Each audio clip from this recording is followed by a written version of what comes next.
This News 3 Morning Update is sponsored by Douglas Automotive Group, home of the nice guys. Military organizations are asking the Texas legislature to provide death benefits to National Guard troops in Operation Lone Star. Now, law enforcement officers in the operation have a $500,000 death benefit for their families if they die on the job. But families of National Guard members, though, don't get anything. A bill in the Texas House filed this week aims to get that equal death benefit for National Guard troops on the border. And we are following a developing story out of Fort Hood. Investigators announced there is no foul play suspected in the death of Private Annabelle Sadua Ruiz this week. Her family said that she complained to them about sexual harassment by one of her fellow soldiers. CBS reports that her family is mostly in the dark about the details of the investigation, but according to Telemundo, the Army says that her death was a suicide. For the latest news, weather, and sports all day long, check out KBTX.com or download the News 3 app. Max will be right back with a check on your forecast.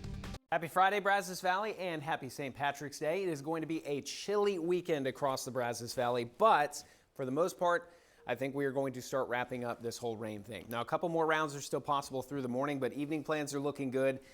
Just chilly and windy. Saturday and Sunday both right now I think are going to be dry, but some isolated rain is a possibility throughout the day on Saturday. So keep that in mind for your outdoor plans. Poncho might be necessary with just some very, very light rain. Through the remainder of this Friday, again, we will slowly but surely taper the rain off going into the afternoon.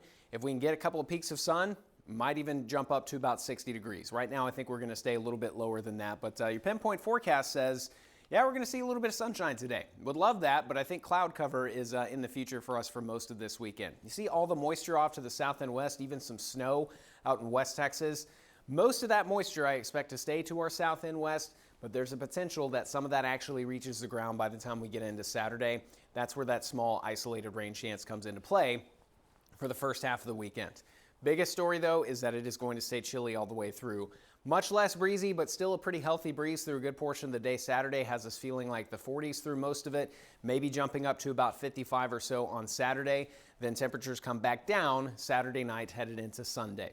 Overnight lows, I do expect to stay above freezing, not only here in BCS, but area-wide as of right now.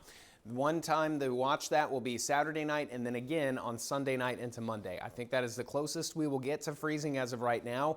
We'll keep track of that as we go throughout the weekend, especially considering all the gardens that have been started out there. We're trying to get to the 60s by Tuesday, jumping up closer to 80 by Wednesday.